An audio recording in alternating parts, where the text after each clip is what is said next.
The film opens with Henry sitting alone in a toll booth, working through another lonely night shift. By sunrise, he drives back home. His wife, Debbie, welcomes him with breakfast, talks about starting a family, then quietly asks if he still loves her. Do you still love me? Henry barely has time to respond before the doorbell rings. When Henry opens it, his friend Eddie stands there along with Joe, who's in bad shape and vomiting. Debbie, ever the caring nurse, brings Joe inside to help him settle. Meanwhile, Eddie lies about a basketball game they supposedly have that day. Since Joe is in no condition to play, Eddie nudges Henry to take his place. Being the soft-hearted pushover he is, Henry agrees. While driving, Henry asks Eddie where the game is. Eddie replies it's not far, but guides him to pull up in front of a bank instead. He insists they're just grabbing food and tells Henry to keep the engine running. The moment they walk away, Eddie and his masked idiots pull out guns and storm the bank. Looking back, the warning signs were all there. The hot-wired car, the suspicious detour, but Henry notices none of it. He just sits there. A security guard spots Henry wearing the same jersey as one of the masked thieves and immediately assumes he's part of the crew. The police interrogate Henry relentlessly, pressing him to name the others. But Henry, protecting the friend who ruined his life, stays silent. Because of this, Henry takes the fall and is sentenced to 3 years in prison. He's thrown into a cell with Max, a seasoned con man who spent most of his life behind bars for swindling people.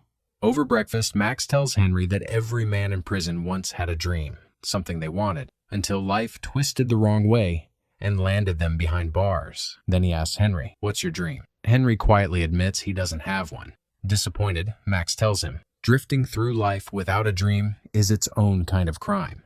6 months later, Debbie comes to visit. She sits across from Henry, looking nervous, like she's been practicing what to say. Then, she finally admits she has fallen in love with someone else. Henry's expression changes for a moment, but he quickly hides it. Debbie waits for him to get angry or fall apart, but he doesn't. Instead, Henry tells her it's okay. Now, Debbie doesn't know whether to feel relieved or guilty. Meanwhile, Max has settled into prison like it's home. One afternoon, the other inmates ask him about his last parole hearing. Max explains how they asked him, "If we let you out, what would you do?" Max repeats his answer word for word. He'd walk into their house, burn the place down, and cut the tongue out of anything alive in there. The cell falls silent, because you can tell Max means every word. Then the question turns to Henry. He replies he'll be released next month, but he insists he's innocent, and he never committed the crime. Honestly, he's not wrong. But when you refuse to expose the friend who set you up, what do you call that? Loyalty? Self-sabotage? Either way, Henry helped write his own downfall. Then Max reminds him, once you've served time, no one on the outside will believe your story anyway. Months later, Henry walks out of prison, carrying only the weight of 3 stolen years. He heads to his old apartment, only to find Joe standing there as if he owns the place. And to make things worse, he sees Debbie pregnant with Joe's child. The world kept moving while Henry was frozen in time. Debbie shows Henry all of his belongings and asks what he plans to do now. Henry doesn't say a word. Then Joe starts pitching a fresh start, a business proposal.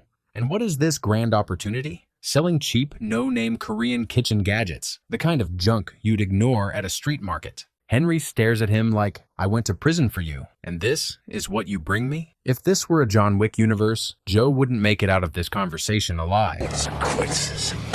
Before Henry leaves, Joe thanks him for not mentioning his name. I just want to say thank you, But Henry mutters he doesn't know it. Later that day, Henry stands in front of the bank where it all began. Suddenly, he gets hit by a car. Julie, the driver, rushes over, yelling and asking if he's okay. The same guard from before tells Julie to call an ambulance, but Henry refuses. The guard supports him and leads him to a nearby cafe. Julie follows behind. At the cafe, Henry tells her she looks familiar, but Julie tells him to focus more on the road before leaving. In the cafe bathroom, Henry notices an old newspaper on the wall, an article about a failed bank robbery through a tunnel. His eyes widen as he spots a tunnel connecting the bank and the theater across the street. He hurries back to prison to see Max, declaring he's found his dream, to finally rob the bank that ruined his life. You came to jail. They asked me to help you rob a bank. Max couldn't believe this was coming from Henry, but the plan made sense, and he agreed without hesitation. Later on, Henry wanders to the theater, where he spots Julie rehearsing. During the performance, her director scolds her harshly and tells her she can't handle the role. Frustrated, Julie walks out. While leaving, she asks if Henry was following her. Henry denies it, but still follows her to the coffee shop. While drinking coffee, Henry compliments her performance. Julie then thanks him for not suing her over the car accident. Meanwhile, Max finally earns parole by pretending to be a good citizen for once. When Henry picks him up, Max asks where his car is. Henry replies he doesn't have one. He walked there. This makes Max so frustrated that he begs to return to jail. Max is even more disappointed when Henry insists on a plan that uses no guns. No guns. Wanting to avoid hurting anyone. Max sarcastically says it's sweet, but warns that after the last robbery, the bank might have moved the safe. To find out, they visit the bank. Max talks to the assistant manager and cleverly confirms that the safe has never been moved since the bank was built, while the same guard, who apparently never takes a day off, keeps watching Henry like a hawk. Later, they check the tunnel at the theater. Julie is surprised to see Henry. To make things less suspicious, Max quickly improvises. He lies about performing many plays there and is showing Henry around. Then he adds he had many memories there, so he wants to see every corner of the theater. With this excuse, he gets permission. As soon as Max leaves, Julie and Henry begin having a conversation. She asks Henry what he did. Henry simply says he had just been released from prison and wasn't doing anything at the moment. Julie is shocked. She asks why he was in jail. What, are you a murderer or something? No, do I look like one? No. What do I look like? After this, they agree to meet for dinner that evening. Back home, Max informs Henry that the tunnel passes through a green room, meaning they'll need to take control of it. But Henry is more focused on his date. Seeing this, Max tells him to enjoy his date and they'll plan later. During the dinner, Julie reveals her dream of becoming a famous actress. Henry confides about prison and his plan to rob the bank. Julie is shocked but intrigued, growing closer to him as the night progresses. By the next morning, their bond has strengthened. Next, Henry drags Julie back to Max's place.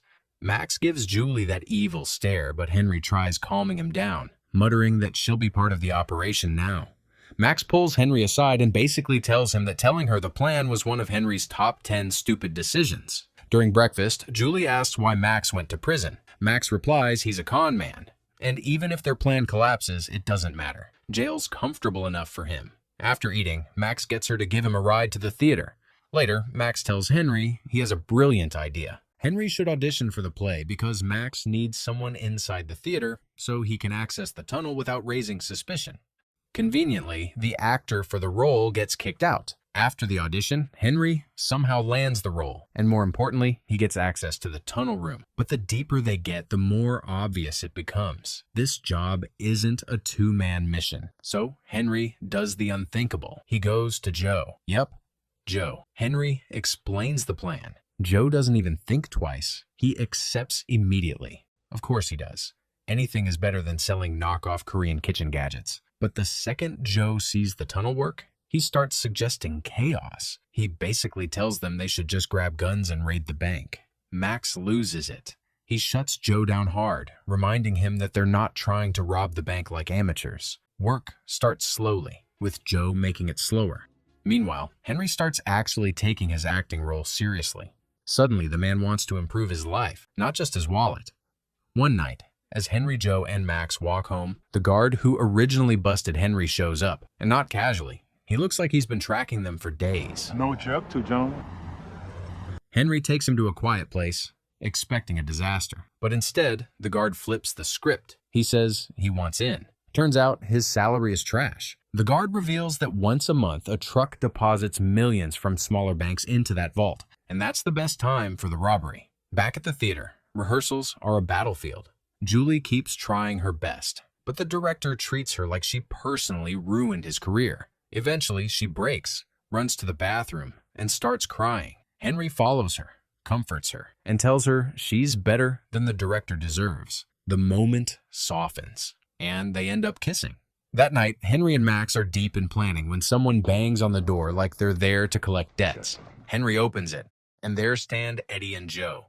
Joe, of course, has snitched. He told Eddie everything, and now Eddie has declared himself a member of the team. This should have been Henry's moment to get payback, to punch Eddie in the face for everything he caused. But for whatever reason, he doesn't. Max takes one look at Eddie and immediately hates him. Eddie walks in acting like he owns the crew, bossing everyone around, even calling Max an old man. Just relax, old man. Max nearly punches him in the face, but Henry steps in at the last second to stop the fight. The next day, Max and Henry head back to the theater, and that's when they notice something important. Opening night is set for the exact same time the money truck arrives at the bank. Henry freezes for a second, and he admits he's not sure he can actually go through with it because after the robbery, he'll have to leave Julie. Max immediately gets annoyed. The man spent years in prison and somehow stayed calm the whole time. But this pushes him over the edge. He reminds Henry that he literally broke him out of jail for this plan. And now Henry wants to chicken out? That night, Henry goes to tell Julie what's going on. They're robbing the bank on opening night, and he'll have to disappear afterward. Julie feels hurt. She breaks down and starts talking nonstop. You knew that you had to leave, right? Asking why he made her fall for him, if she was only part of the plan to get into the theater. From her viewpoint, he used her. Then the big day comes, for both the theater and the robbery. As expected, the money transport arrives at the bank on time, and the guard informs them. Henry continues acting in the play, but as soon as he gets the chance, he slips out for the heist. At first, everything is going smoothly, but then there's Eddie, the one guy guaranteed to mess something up. He suddenly wants all the money. So he pulls out a gun, even though they all agreed there would be no guns, and points it at Max, threatening him. He then orders Joe to load all the money into the car. Joe clearly hates how Eddie is acting and tries to calm him down. Henry walks in just then. Eddie turns the gun on him too and even hits Max with it, knocking him down. Joe keeps telling him to stop, but Eddie isn't listening. With nothing else left to try, Joe bites Eddie.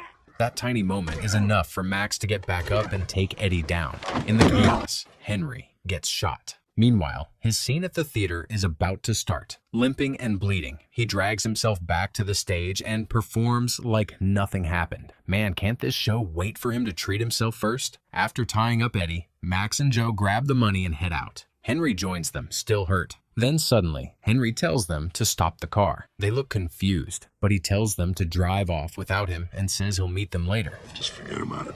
Let's get the hell out of here. Drive. Henry heads back to the theater, limping all the way. He gets on stage and confesses his undying love to Julie. Man, come on. You're about to die if you don't get the bullet out. Coincidentally, the scene in the play matches what he's saying, so the audience thinks it's all part of the show. They sit there watching, waiting for Julie's reaction. The director lowers the lights and tells her to answer. After a long pause, Julie realizes Henry actually means it. She doesn't say anything, but lets her expression tell the whole story. At the end, he gets both the bag and the girl.